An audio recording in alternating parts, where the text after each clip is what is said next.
السلام علیکم ناظرین.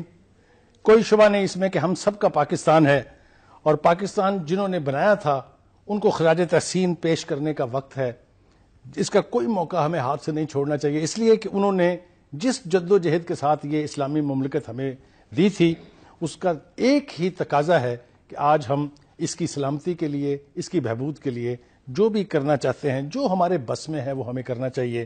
اس لیے کہ جن لوگوں نے اس کا تصور کیا، پھر جن لوگوں نے اس کو تعبیر کیا اس خواب کو، وہ سب ہمارے سلوٹ کے لائق ہیں اور ہمیں انہیں پوری قوم کی حیثیت سے سلوٹ کرنا چاہیے.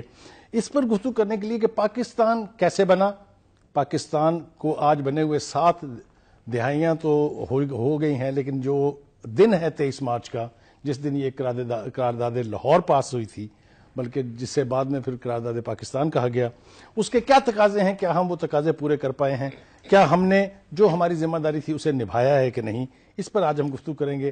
اور میں نے ریپرزنٹیٹو اپنے دوستوں کو مدعو کیا ہے. میرے ساتھ تشریف رکھتے ہیں جنرل جاوید صاحب جو دفاعی تجزیہ کار ہیں، اور وہ جو ابھی آپ مناظر دیکھ رہے تھے پاکستان کی مسلح افواج کے، اس کے نمائندے رہے ہیں. ان کے ساتھ تشریف رکھتے ہیں امتیاز رفیع بٹ صاحب. یہ 2 حوالے ہیں ہمارے پاس. ایک یہ کہ ان کے پرکھوں نے، ان کے بڑوں نے بہت کنٹریبیوٹ کیا تھا پاکستان کی موومنٹ میں، تحریک پاکستان میں. قائد اعظم کے ساتھ ان کے والد صاحب بہت قریبی تعلق کے ساتھ جڑے رہے، اور پھر اسی لیگیسی کو جو ان کو ودیت ہوئی اپنے باپ کی طرف سے لے کے آج تک چل رہے ہیں. یہ نمائندگی کر رہے ہیں اس وقت پاکستان کا جو ٹریڈر، جو بزنس مین، جو پاکستان کی معیشت کے مینار ہیں، ان کی وہ نمائندگی کر رہے ہیں. اور ان کے ساتھ تشریف رکھتے ہیں سعید آسی صاحب، سینئر ایڈیٹر ہیں نوائے وقت کے اور بہت ہمارے پرانے ساتھی ہیں. اور یہ چونکہ ایڈیٹوریل ان کی قلم سے پھوٹتے ہیں، تو انہوں نے بھی پاکستان موومنٹ کے حوالے سے اور پاکستان کی قومی سلامتی کے حوالے سے جو کچھ بھی لکھا ہے وہ بھی ہم بڑی قدر کی نگاہ سے دیکھتے ہیں. تو گفتگو کا آغاز کرتے ہیں جنرل جاوید صاحب سے. جنرل صاحب، یہ ابھی جو مظاہرے ہم نے دیکھے، جس طریقے سے پوری قوم اس کے ساتھ انوالو تھی، جس طریقے سے یہ نغمہ ہر گھر میں گنگنایا گیا، ہر گھر والوں نے بیٹھ کے یہ پوری فوجی پریڈ دیکھی، مجھے آپ یہ بتائیے کہ اس سے 2 پیغامات جو میری دانست میں گئے ہیں. ایک تو یہ کہ پاکستان کی مسلح افواج اب ٹھوس بنیادوں پر ایک انتہائی پروفیشنل، ایک انتہائی قابل اور اہلیت رکھنے والی پاکستان آرمی ہے، پاکستان کی مسلح افواج جو ہیں. اور دشمن کو ایک میسج گیا ہے کہ ذرا اس طرف آنکھ اٹھانے سے پہلے سوچ سمجھ کے ذرا، میں سمجھتا ہوں یہ میسج بہت سٹرونگ گیا ہے. دوسرا یہ کہ ہمارے اندر جتنی مرضی باہمی تقسیم ہو، لیکن پاکستان کی سالمیت کے حوالے سے، پاکستان کے ایک ملک کی حیثیت سے پوری قوم جو ہے وہ یکجا ہے. What do you say؟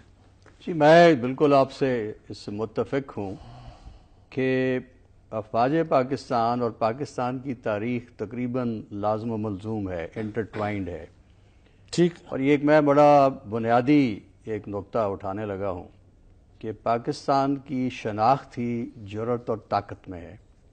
Weakness, کمزوری، ضعف پاکستان کی شناخت نہ رہا ہے اور نہ رہے گا.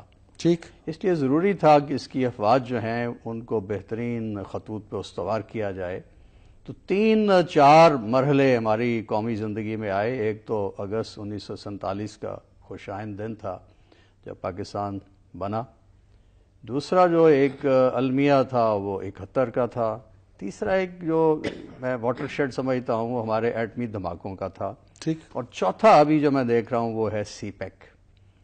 تو یہ ایک طرح سے 4 ٹرننگ پوائنٹ تھے ہماری نیشنل ہسٹری میں. Absolutely. ابھی میں اس پہ مختصراً عرض کرتا ہوں کہ جو ہم نے ایٹامک دھماکے کیے تھے اس سے ہماری ایک مسلمہ حیثیت اسٹیبلش ہو گئی.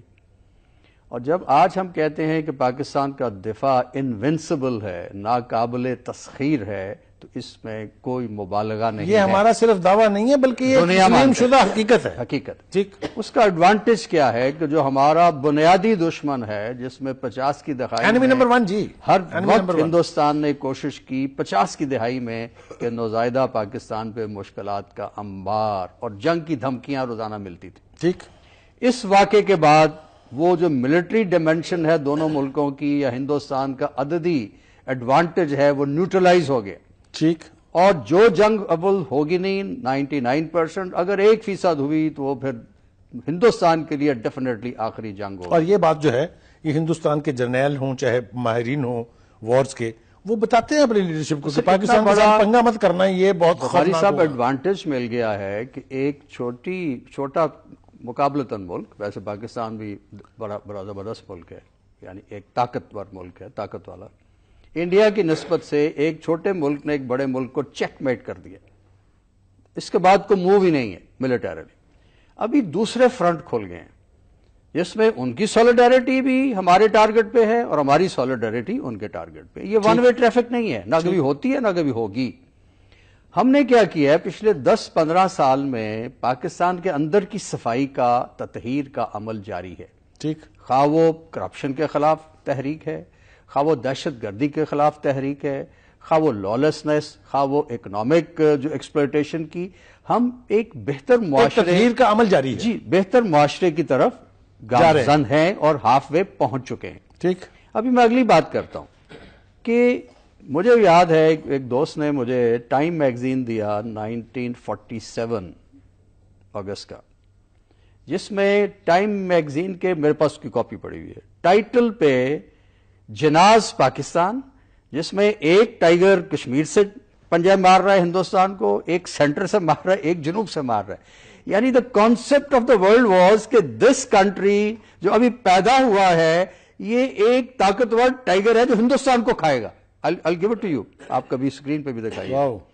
اور 5 صفحے کا ایک آرٹیکل لکھا ہے ایک امریکن نے آن دی پوٹینشیل آف پاکستان۔ ہمیں ٹائیگر جو ہے اس کی جسامت سے نہیں فرق پڑتا، اس کی جرت سے فرق پڑتا ہے، اور اس کی جرت جو ہے جرت سے فرق پڑتا ہے، اس کی سرعت سے فرق پڑتا ہے، میں آپ کے agility سے فرق پڑتا میں واپس آ رہا ہوں آپ کے پاس۔ امتیاز صاحب 2 حوالے میں نے آپ کے بتا دیے ہیں۔ پہلی تو بات آپ مجھے یہ بتائیں کہ وہ سب کچھ جو آپ کو ورثے میں ملا، یا وہ سب کچھ جو ہمارے بڑوں نے ہمیں دیا پاکستان کی صورت میں، کیا ہم اسے اتنے ہی محفوظ ہاتھوں میں آگے ڈیلیور کر رہے ہیں نیکسٹ جنریشن کو یا نہیں؟ یہ میرا ایک سوال ہے۔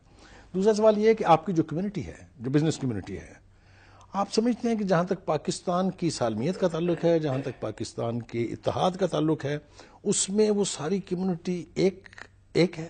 دونوں سوالوں کے جواب دیکھیں، پہلی بات تو یہ ہے کہ میں نہیں سمجھتا کہ ہم جسٹیفائی کر سکے پاکستان میں بننے کے بعد جو خواب قائد اعظم محمد علی جناح نے دیکھا تھا اور ان کے ساتھیوں نے دیکھا تھا، ہم نہیں جسٹیفائی کر سکے وہ، ٹھیک، ان آر پاسٹ۔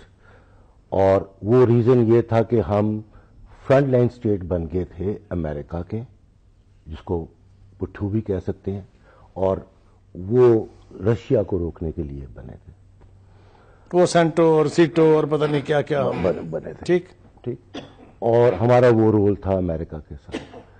چائنا کے ساتھ ہمارا ریلیشن شپ تھا، but China was under developed at that time. America was the super power vis-a-vis Soviet Union, اور ہم فرنٹ لائن اسٹیٹ تھے۔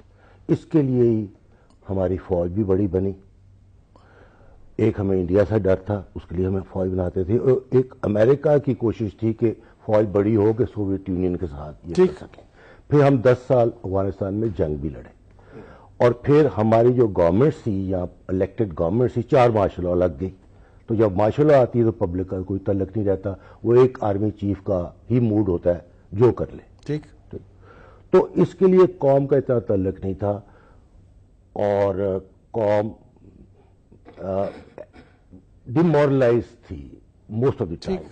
پھر آدھا پاکستان ٹوٹا، پھر آپ کا پاپولسٹ لیڈر ہینگ ہوا، پھر 3 جنگیں لڑے۔ So this has been a very tedious turmoil period لمبا تھا ہمارا، ٹھیک۔ بٹ مقدر اللہ تعالیٰ نے ہماری کھولی کہ آج سی پیک آ گیا، اور چائنا کی ریکوائرمنٹ بن گئی اپنے گلوبل رول کے لیے پاکستان کو یوٹیلائز کرے اور پاکستان کو اپنے ساتھ جوائن کرے، اور گلوبل رول پلے کرے، اور پاکستان ریجنل رول پلے کرے۔ ان دا مین ٹائم میں کہنا چاہوں گا کہ جب ہم نیوکلیئر ہوئے تو ہم نے بے پناہ قربانیاں دی۔ ہر گورنمنٹ آف پاکستان نے کمپرومائز نیوکلیئر پہ نہیں کیا، ٹھیک۔ وہ غلام اسحاق ہے، ایون ضیاء الحق کمپرومائز نہیں کیا، اور nuclear was a backbone, اور پھر سینکشنز لگتی رہی ہمارے پہ۔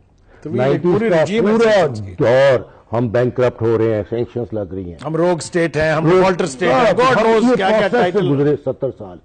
اب جیسا جنرل صاحب نے کہا 1 سال ہوا ہے جب سی پیک چائنیز پریزیڈنٹ نے آ کے اناؤنس کیا $46 بلین کا، اور ایک سال کے اندر ہی اب تو 66 ہو گیا ہے. میں نے 47 اس نے کہا، پھر 66 ہو گیا، پھر اب کہا جاتا ہے 56 countries will join CPEC, and انتہا کی کہہ لیں انویسٹمنٹس پاکستان میں آ رہی ہیں. بزنس کمیونٹی جو ڈیمورلائز تھی اور 90s کے دہائی میں اور 2000 کی دہائی میں امیگریشنز لے رہی تھی کینیڈا اور امریکہ اور سب طرف جا رہے تھے، اب وہاں سے پاکستانی واپس آ رہا ہے، اور برین کے ساتھ برین ڈرین بھی واپس آ رہا ہے. آپ یہ کہہ رہے ہیں کہ یہ جو گیم چینجر اس کو کہا جا رہا ہے وہ ٹھیک کہا جا رہا ہے؟ بہت گیم چینجر سے بھی بڑا چینجر ہے، اور یہ میں یہاں کہوں گا کہ یہ ہماری خوش قسمتی، اللہ کا کرم اور اللہ کا دین ہے کہ پاکستان پہ یہ ہوا. اب بخاری صاحب ہماری پرابلم ایک ہے جو میں دیکھتا ہوں، because میں گوادر میں پروجیکٹ بھی کر رہا ہوں، and I been promoting Gwadar for the last year اور 2، اور میرے فیتھ اس میں 15 سال پہلے تھا جب میں نے شروع کیا. بیکاز جب میں چائنا آپ کے شروع کے آرٹیکلز ہمیں یاد ہیں، میں جب چائنا کی ایکسپینشن دیکھتا ہوں تو بغیر گوادر تھا نہیں. اچھا، اب پرابلم ہماری کیا ہے اس وقت ہماری بزنس کمیونٹی کی، کہ اس کو ابھی بھی اعتبار نہیں آ رہا کہ ہم اتنے خوشحال کیسے ہو جائیں گے. ہم نے تو کیا کچھ نہیں، ہماری تو گورنمنٹس ابھی ہم سیٹسفائیڈ نہیں ہیں، کرپشن کی باتیں ہو رہی ہیں. میں ان کو یہ بتاتا ہوں کہ خوش قسمتی اللہ جب کرم کرے تو پھر جسٹیفیکیشنز آ جاتی ہیں. تو یہ جو چائنا کا گیم چینجر سی پیک کی نظر میں آ رہا ہے، یہ پاکستان کو نیکسٹ لیول پہ لے جائے گا، اور اتنی جلدی لے جائے گا کہ ہم لوگ جو پاکستانی ہیں تصور بھی نہیں کر سکتے کہ 2-3 سال میں ہماری مڈل کلاس جو ڈیولپ ہوگی. Because I have direct access right now with the Chinese business class جو ڈیولپ کرنا چاہتی ہے پاکستان میں. وہ کہتے ہیں 2 سال کے بعد جب بجلی پاکستان میں آئے گی، ہماری آدھی انڈسٹری وہاں سے ادھر شفٹ ہو جائے گی پاکستان میں. ناظرین، یہ گفتگو جو کر رہے ہیں بٹ صاحب بہت حوصلہ افزا ہے میرے لیے. تو بالکل یہ بہت ہی خوشی کی بات ہے کہ اتنا بڑا ٹرن اراؤنڈ جس کا صرف دعویٰ کیا جا رہا تھا، بٹ صاحب یہ کہتے ہیں کہ جناب یہ صرف دعویٰ نہیں ہے بلکہ اس سے بھی اوپر ہونے جا رہا ہے. بریک کے لیے مجھے کہا جا رہا ہے واپس آئیں گے تو آصف صاحب کے پاس ہمیں چلنا ہے، کیونکہ میں نے کہا تھا کہ ان کے قلم سے بھی جو کچھ لکھا جاتا ہے اس سے بھی پاکستان کی سالمیت جو ہے اس کے اوپر براہ راست ان کی یعنی گرپ ہے. اور دوسری بات جو میں ان سے پوچھنا چاہوں گا وہ یہ کہ وہ بھی اب جو ہمارے قلم کار ہے، ہمارا میڈیا ہے آج کا جو ہے، ان سے ان کی کیا توقع وابستہ ہے. اور ایک وقت نیوز نے 23 مارچ کے دن ایک ڈاکومنٹری اسپیشلی پروڈیوس کی تھی، ہمارے پروڈیوسر ہیں عمران عباس صاحب، انہوں نے اس کے اوپر بھی ہمیں بہت پازیٹیو فیڈ بیک ملا ہے. اس میں بٹ صاحب جو ہے انہوں نے بھی اس میں بات کی تھی، اس پر بھی بات کریں گے. چلتے ہیں بریک کے لیے. ویلکم بیک ناظرین. پروگرام پر جانے سے پہلے میں نے آپ سے کہا تھا کہ واپس آئیں گے تو سعید آصف صاحب کے پاس چلیں گے، جو اپنے قلم سے اداریاں لکھتے رہے ہیں، آرٹیکل لکھتے رہے ہیں، بہت کچھ انہوں نے لکھا ہے. آصف صاحب یہ بتائیے کہ جو آپ نے انہیرٹ کیا تھا اپنے سینئر سے، مثال کے طور پر یہ 23 مارچ کی ایک سگنیفیکنس یہ ہے کہ نوائے وقت کا اجرا ہوا تھا. ہم بھی اتنے ہی پرانے ہیں جتنا تقریباً پاکستان پرانا ہے، یا اس کی بات چیت جب شروع ہوئی تھی. دونوں بھائیوں کا، چاہے وہ حمید نظامی صاحب تھے چاہے مجید نظامی صاحب تھے، ان کا کنٹریبیوشن جو ہے کسی سے چھپا نہیں ہے. چند ہی لوگ ہوتے تھے انگلی پر گنے جا سکتے تھے. ایک مولانا ظفر علی خان تھے، ان کا زمیندار اخبار تھا وغیرہ وغیرہ. مجھے آپ یہ بتائیے کہ جو اگلی جنریشن آپ دیکھ رہے ہیں میڈیا میں، جرنلسٹوں میں، آپ سمجھتے ہیں کہ وہ جو بات آپ نے ان سے لے کے آج تک جس کے ساتھ آپ چمٹے ہوئے ہیں، وہ اگلی نسل تیار ہے اس کی اونرشپ لینے کے لیے؟ بسم اللہ الرحمن الرحیم.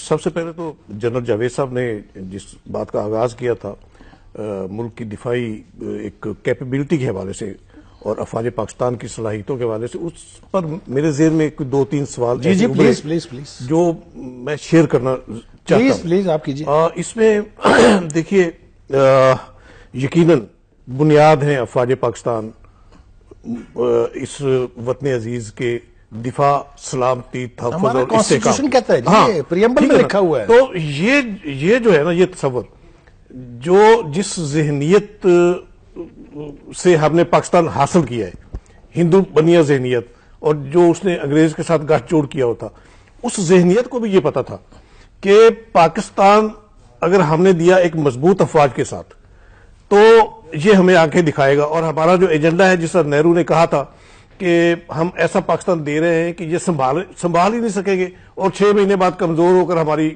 گود میں واپس آ گرے گا. یہ اس کا ایجنڈا تھا، نہرو کا یہ خواب تھا، خواہش تھی. خواہش تھی. اسی خواہش کے تابع اب دیکھیے کٹا پھٹا پاکستان ملا, ٹھیک ہے نا, جی جس طرح ایک سازش کے تحت اسی طرح کٹی پھٹی افواج پاکستان کے حصے میں آئی. کوئی 3 بریگیڈ فوج تھی اور جس کی قیادت انہوں نے ایک پوری سازش کے تحت ایک انگریز جرنیل جو تھا جنرل ڈگلس گریسی, اس کے ہاتھ میں دے دی اس کی قیادت. حالانکہ پاکستان خود مختار تھا اور اس کا کوئی جسٹیفیکیشن نہیں تھی کہ ایک انگریز ہمارے پاس. اور دیکھیے یعنی کہ ابتدا ہی میں کمزور کرنے کی جو بنیاد رکھی تھی اس کا یہ یعنی کہ اب بیڈ ایفیکٹ ہوا کہ جب ہندوستان نے کشمیر پر میں اپنی فوجیں داخل کی اور اس وقت قائد اعظم نے جنرل ڈگلس گریسی کو حکم دیا کہ آپ ان کو وہاں سے نکالنے کے لیے چڑھائی کریں کشمیر میں, اپنی افواج لے کر جائیں, تو جنرل گریسی نے یہ کہہ کر انکار کر دیا کہ میں تو آپ کے احکام کا تابع ہی نہیں ہوں, میں تو اس کی کمانڈ میں, میری کمانڈ ادھر ہے. تو یہ بدنیتی جو ہے اب دیکھیے اگر اس وقت قائد اعظم کے احکام کی تعمیل ہو جاتی, جنرل گریسی جتنی بھی افواج تھی ایک ڈیڈیکیشن کے ساتھ وہاں چلی جاتی کشمیر میں اور اس وقت بھارتی فوجیں وہاں سے نکال دی جاتی تو یہ کشمیر کا ایشو تو کھڑا ہی نہ ہوتا, اسی وقت سیٹل ہو جاتا. یہ ایک سٹیج تھی. اس کے بعد دوسری سٹیج میں سمجھتا ہوں کہ یعنی کہ ایک ہزیمتوں کے حوالے سے دوسری سٹیج 71 کی پاک بھارت جنگ تھی جس میں پاک فوج کو ہتھیار ڈالنے پر مجبور کیا گیا. وہ بھی ایک سازش تھی جس سے پاکستان 2 لاکھ, اور یہ بھی ڈی مورلائز کرنے کی ایک انٹرنیشنل سازش تھی, ذہنیت کی ایک سازش تھی. اس سے بھی اللہ کے فضل سے بہت عہدہ برا ہوئے. ایک یعنی کہ ڈیمورلائز جو افواج تھی, بھٹو صاحب نے پھر جیسے بھی یہ جو پیکٹ کیا شملہ معاہدہ, اگرچہ وہ یعنی کہ ہمارے مفادات کے خلاف تھا وہ معاہدہ, اس سے نگیٹ ہوتی تھی اقوام متحدہ کی قرارداد کشمیر کے حوالے سے. اس نے ایک یعنی کہ مقید کر دیا تھا اس معاہدے کے تحت کہ پاکستان اور بھارت جو ہے یہ دونوں ممالک ہی اپنے ایشوز سیٹل کریں گے مذاکرات کی میز پر, جو جس کی آج تک نوبت نہیں آئی. یہ ایک یعنی کہ پھر بھٹو صاحب نے اس جذبے کے تحت وہ معاہدہ کیا کہ چلے اس سے ہماری جو افواج جو ایک ہزیمت کا سامنا کرنا پڑا ہے وہ ہماری افواج واپس آ جائیں گی, ہماری زمینیں واپس آ جائیں گی, تو اس کے بعد ایک نئی صف بندی ہوگی. تو وہ اس اسٹریٹجی میں اس حد تک کامیاب ہوئے. وہ تیسری سٹیج جو میں محسوس کر رہا ہوں وہ جنرل مشرف کے دور کی, جو ایک ہزیمتوں کے حوالے سے میں بات کرتا ہوں کہ مشرف صاحب پر اٹیک ہوا خودکش حملہ 23 مارچ کے موقع پہ. تو اس کے بعد انہوں نے یہ جو مارچ پاسٹ ہے, یہ قومی پریڈ ہے افواج پاکستان کی, یہ روک دی انہوں نے. کچھ 7 سال تک یہ بند رہی ہے یہ پریڈ. اور یہ یعنی کہ ایک میسج دشمن کو بھی ٹھوس میسج ہوتا ہے اس پریڈ کے ذریعے کہ ہمارا دفاع کتنا مضبوط ہے, ہم اپنے مشن جو ہیں اس کو کتنا ناقابل تسخیر ہے. 7 سال تک قوم جو ہے وہ ایک مایوسی کے دلدل میں رہی اور یہ میسج آتا رہا کہ ہم تو انتہائی کمزور ہیں, ہم تو ان کا سامنا ہی نہیں کر سکتے دہشت گردوں کا. اور یہ دہشت گرد پھیلایا تو دشمن کے ہی ہوئے تھے نا, انڈیا کے. تو وہ اپنی سازش میں کامیاب ہوا. اور بدقسمتی یہ ہوئی کہ مشرف کے بعد پیپلز پارٹی کا دور آیا تو انہوں نے بھی اتنی جرات نہ کی کہ یہ سلسلہ جو 23 مارچ کا ایک مسلح افواج کی پریڈ کا ہے وہ اس کا دوبارہ اجرا کرے, وہ بھی نہ کر سکے. نواز شریف صاحب کے 2 سال بھی اسی طرح گزر گئے. اب پچھلے سال سے یہ پریڈ بحال ہوئی ہے تو اب دیکھیں کتنا قوم میں جذبہ ہے. ابھی آپ نے یہ پروگرام کے آغاز میں جو دکھائی قومی پریڈ کا جو جھلکیاں دکھائی اور جو گھن گرج جو ہمارے جنگی تیاروں کی تھی, اس سے قوم میں کتنا جذبہ پیدا ہوتا ہے, کتنی ایک موٹیویشن ہوتی. تو یہ ہے یہ دفاع پاکستان کے حوالے سے جب ہم ایک میسج ٹھوس میسج دیں گے اپنی افواج کے مضبوط ہونے کا, تو اس سے ہم پھر تقاضے پورے کریں گے اپنے دفاع وطن. اب میرے سوال کے دوسرا سوال میں اس کی طرف آ رہا ہوں. جی, آپ نے بات کی میڈیا کے کردار کی. کوئی شک و شبہ نہیں کہ نوائے وقت کا جو کردار ہے وہ مثالی ہے اس میں.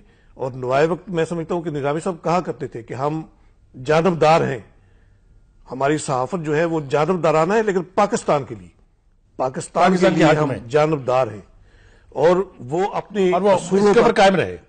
بڑی بات. وہی نظامی صاحب مجید نظامی صاحب آصف صاحب نے کافی تفصیل سے جن جن ہزیمتوں کا ہمیں سامنا رہا ہے حیث القوم ان کا تذکرہ کیا ہے, جہاں جہاں ہم سے غلطیاں ہوئی ہیں اس کی طرف بھی نشاندہی کی ہے.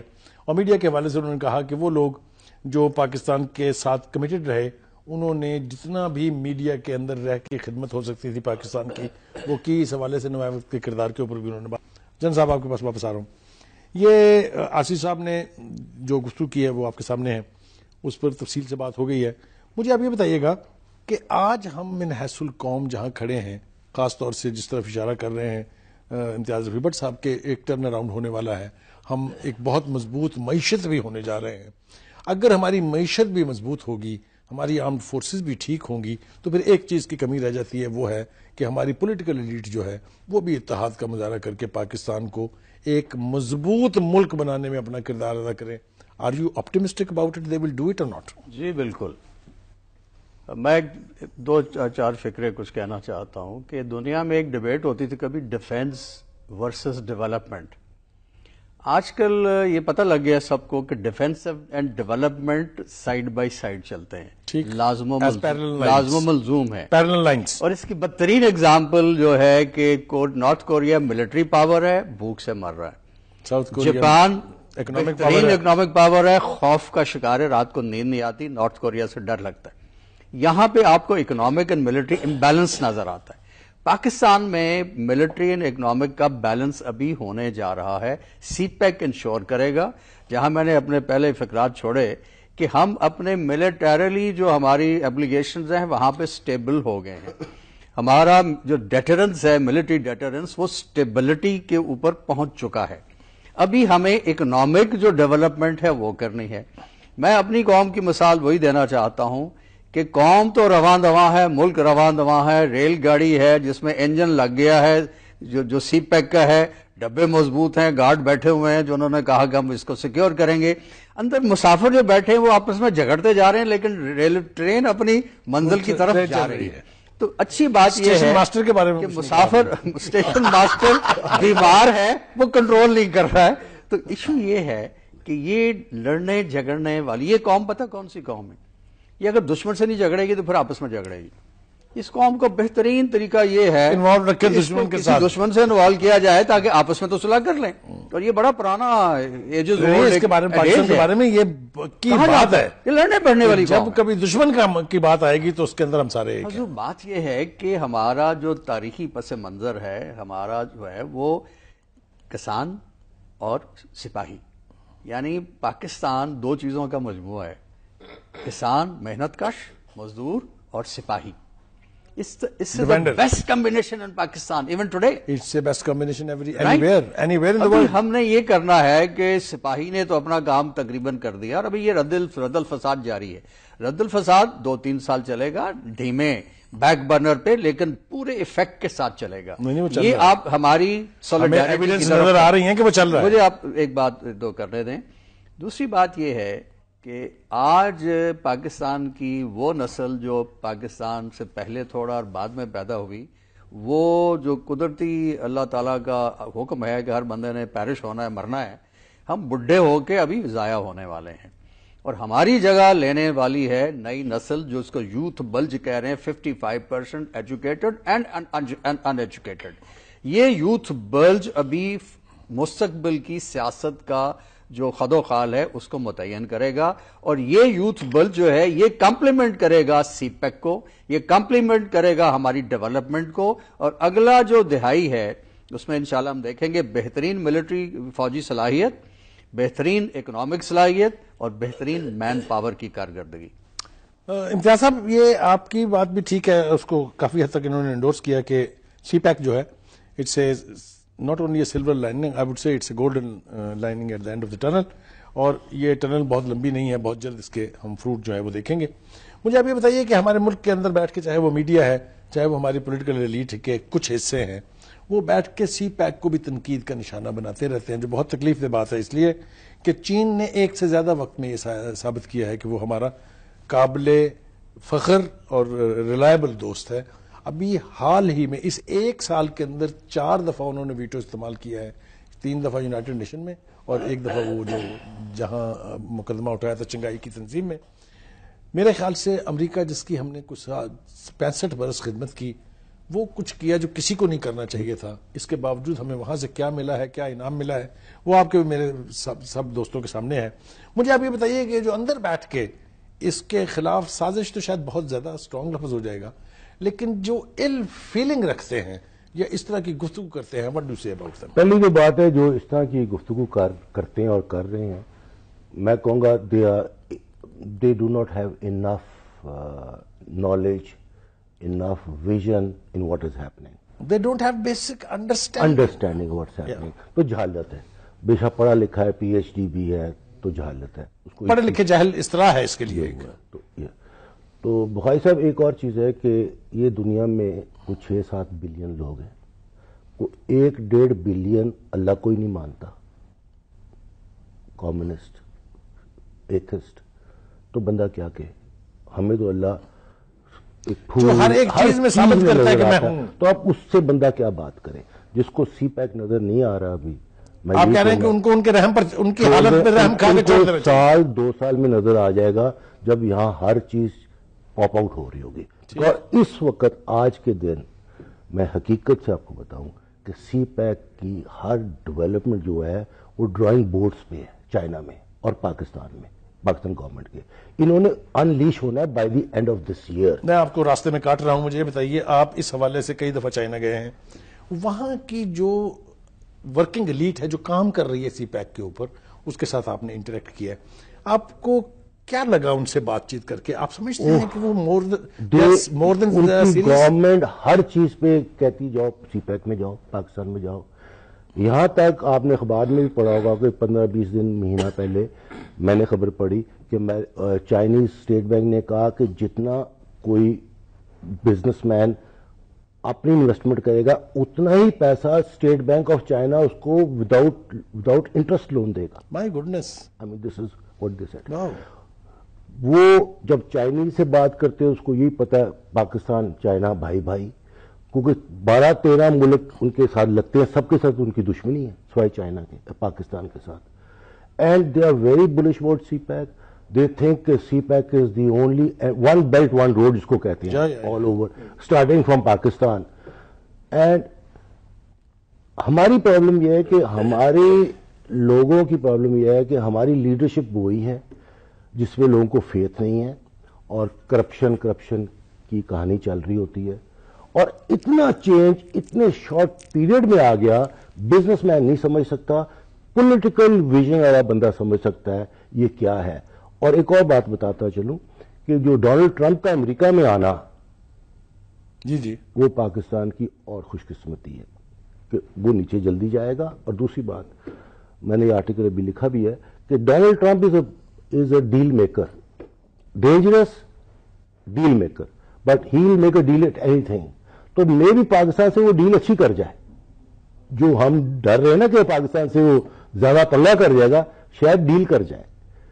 تو بائی ڈیفالٹ فائدہ, بائی ڈیفالٹ تو پاکستان کی مقدر چڑھی ہوئی ہے. ٹھیک ہے, اللہ تعالیٰ کا کرم ہے. میں تو یہ بلیور ہوں, جب اچھا وقت آتا ہے تو پھر سب کچھ اچھا ہوتا ہے. برا وقت گزر گیا, 70 سال برے گزرے ہیں. ٹھیک, اور 70 سال میں جو ہم نے قربانیاں دی ہیں اور جتنی ہم نے مار کھائی ہے, میرا خیال ہے کم ملک ہے. ناظرین, یہ امتیاز رفیع بٹ صاحب جو فرما رہے ہیں کہ بڑا برا وقت گزرا ہے 7 دہائیوں میں ہمیں, لیکن میرا جو ظالم پروڈیوسر بیٹھا ہوا ہے پینل کے اوپر, وہ مجھے کہہ رہا ہے کہ تھوڑی سی یاد دہانی کرا دیں بٹ صاحب کو. کچھ اچھے کام بھی ہو گئے ہیں, جن میں سے ایک کا تذکرہ تو جنرل صاحب نے بھی کر دیا, خود انہوں نے آپ بھی کیا تھا, نیوکلیئر پاکستان. ہاں, اینڈ اسی 70 دہائیوں میں 70 سالوں میں سی پیک آج نہیں ہوا ہے. واپس آئیں گے بریک سے, بریک کے لیے کہا جا رہا ہے, تو میں جاؤں گا سعید آسی صاحب کے پاس, لیکن جب میں واپس آؤں گا امتیاز رفیع بٹ صاحب کے پاس, تو میرے پاس ان کے لیے ایک سوال ہے, وہ میں ابھی ٹیبل کرنا نہیں چاہتا. چلتے ہیں ایک بریک کے لیے.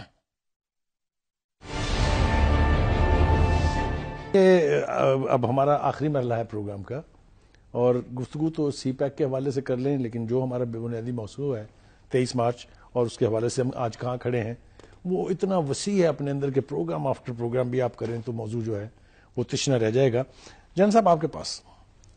جنرل صاحب, ہمیں انہوں نے کہا, جو ہمارے مودی صاحب ہیں, کہ ہم تو آئسولیٹ کر دیں گے پاکستان کو پوری دنیا میں. اب خود آئسولیٹ ہوا ہوا.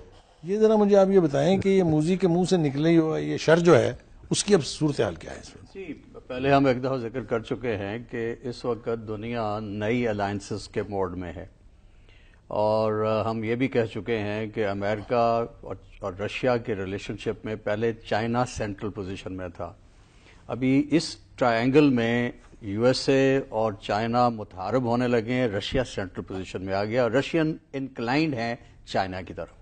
یہ لیٹسٹ گلوبل ارینجمنٹ ہے. ہماری خوش قسمتی یہ ہے کہ historically we aligned with China.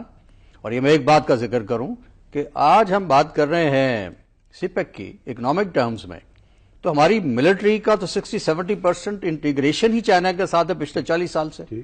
Defence یہ رستہ کس نے دکھایا ہمیں؟ ڈیفنس پروڈکشن میں. یعنی اس وقت چائنا اور پاکستان کی ملٹری انڈسٹریل جو سچویشن ہے یہ ٹوٹلی انٹیگریٹڈ ہے.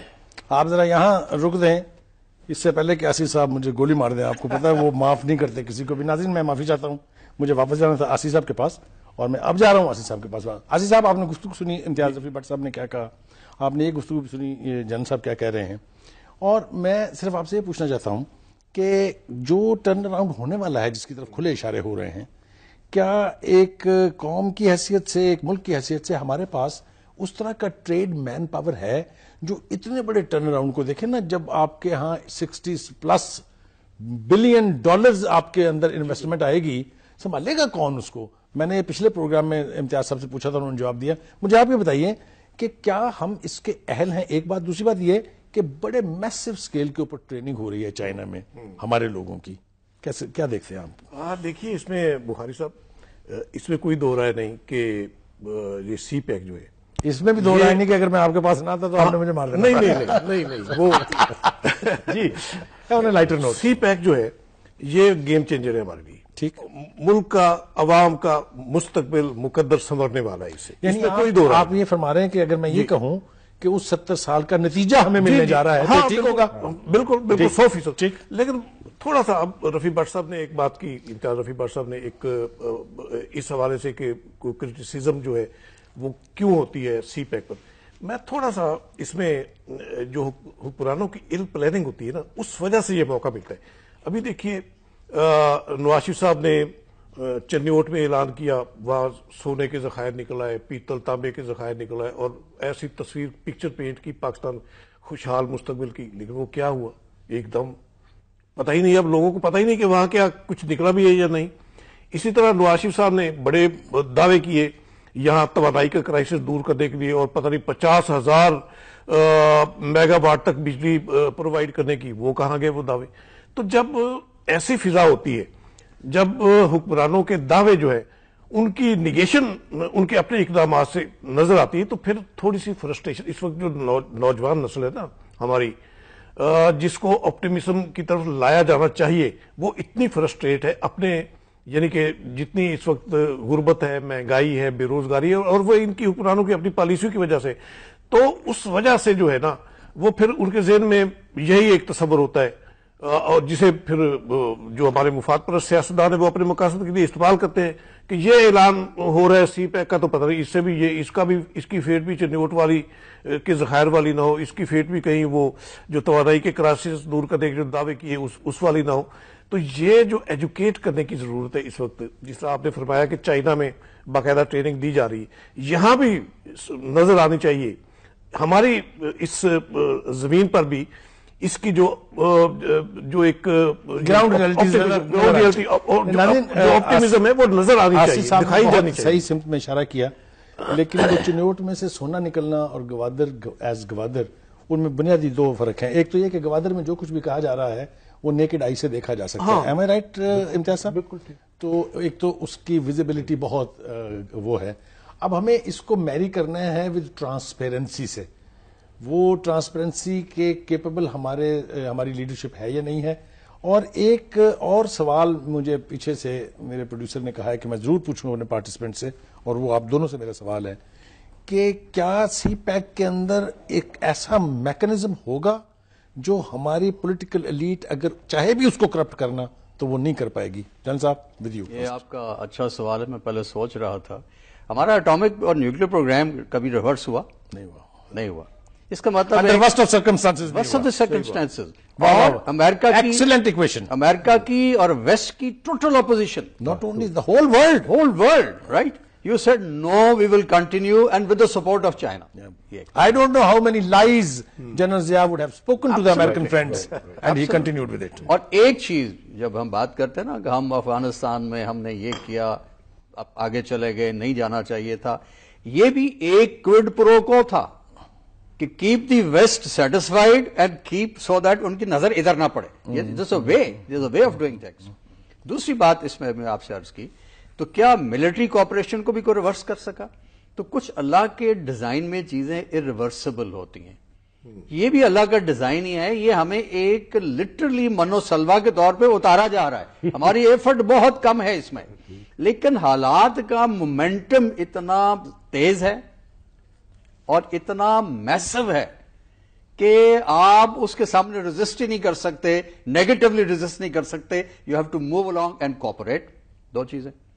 تیسری چیز یہ ہے کہ آج کل دور آ گیا ہے اکنامک انٹیگریشن کا. آپ نے دیکھا کہ ای یو فیل ہو رہا ہے, رائٹ, بریک ہو رہا ہے. امریکہ ڈکلائن میں جا رہا ہے. پورا مڈل ایسٹ شکست و ریخت کا شکار ہے, تاخت و تاراج ہو گیا. ایک ترکی بڑا اسٹرانگ ملک تھا, اس کو بھی خطرات چاروں طرف سے ہیں. ایک ملک اپنی پوری آب و تاب کے ساتھ اپنے پاؤں پہ کھڑا ہے, وہ پاکستان ہے. تو اس ملک کے لیے عالم اسلام میں بھی آپ دیکھیں, اور آپ پھر تھرو ڈیفالٹ آج ہمارے سپہ سالار جو ہے ان کو بھی بلایا جا رہا ہے. 35 افواج اگر اقوام کٹھی ہوتی ہیں تو وہ کہتی ہیں نیچرل لیڈر کون ہے؟ وہ کہتا ہے جی پاکستان. اٹس ناٹ اونلی سپہ سالار اور نیچرل لیڈر, از اے پاکستان جس کو آنر کیا جا رہا ہے. تو دنیا آپ کی سینٹرالٹی اور آپ کی جو قوت ہے, دیکھیں قوت کو ضروری نہیں ہے کہ میس بہت بڑا ہو. شاڈ ایک ملک ہے, الجیریا بھی ہمارا ایک ملک ہے, لیبیا بھی ایک ملک ہے, بہت بڑا اس کا رقبہ ہے. دنیا چھوٹے بڑے ملک, جرمنی کتنا بڑا ہے, پاکستان سے بھی چھوٹا ہے. تو Pakistan is going to become the powerhouse of Asia and powerhouse of the Islamic world. ابھی کرنا کیا ہے کہ ہمارے لوگ اس طرح جاگ نہیں رہے, ہمارے سسٹم اس طرح ڈیولپ نہیں ہو رہے. میسو انویسٹمنٹ ہے لیکن ہماری کنٹریبیوشن شروع میں منیمل رہے گی. اس لیے منیمل رہے گی کہ ہم نے اپنی مین پاور کو ٹرین نہیں کیا, اور ہم نے یہ بھی نہیں کیا. ایک ارشد چائے والا سبز آنکھوں والا کسی کو پسند آ گیا, اس نے دکھا دیا, وہ پتہ لگا اس کا 18واں بہن بھائی پیدا ہوا ہے. یہ 18ویں بہن بھائی جب تک پیدا ہوتے رہیں گے تو پاکستان کے لیے ایک برڈن ہے. تو اس کی طرف دھیان نہیں ہم نے کیا, یعنی ہم نے اپنی سوسائٹی کو سٹرکچر نہیں کیا for this very game changing event. تو ہم سوئے وہ اٹھ رہے ہیں, لیکن میرا خیال ہے کہ ٹیک لٹل ٹائم, لیکن اگلے 5 سے 10 سال میں ہمارے اندر جو ایک ہوتی ہے ایک مسابقت اور مطابقت جو ہے پیدا ہوگی, not at the level of the Chinese. وہ چائنیز کا ایک سسٹم ہے جہاں وہ دیکھیں گے کہ آپ نہیں کر رہے یا کرنا نہیں چاہتے, وہ خود کر لیں گے. کرنا انہوں نے ہے اور ہمارے انٹرسٹ میں ہے کہ یہ ہو. اس کی وجہ ایک اور ہے, چائنا اکیلا نہیں آ رہا. جب چائنا آئے گا Afghanistan will be totally linked, یہ آپ کا سیکنڈ کنٹری بن جائے گا, دوسرا آپ کا ایک صوبہ بن جائے گا. Iran will be linked with you through Afghanistan, central Asian republic will be linked with you. تو it's not only China coming into Pakistan, it is the entire world coming into Pakistan. اور دوسری طرف کیا ہوگا, یعنی یہ تو آپ ایک ایسا نقشہ کھینچ رہے ہیں کہ پھر اس ریجن سے کسی کو امریکہ شمریکہ کی طرف دیکھنے کے لیے نہ فرصت ہوگی نہ ضرورت ہوگی. درست کہا. میں نے آپ کے بڑے خوبصورت اخبار دی نیشن میں میرا آرٹیکل ہے آج سے 5 سال پہلے کا. میں نے کہا تھا ریورس مائگریشن شروع ہونے والی ہے. ہوگی. میں آپ کو آرٹیکل دکھا دیتا ہوں. اس لیے ہونے والی ہے کہ یورپ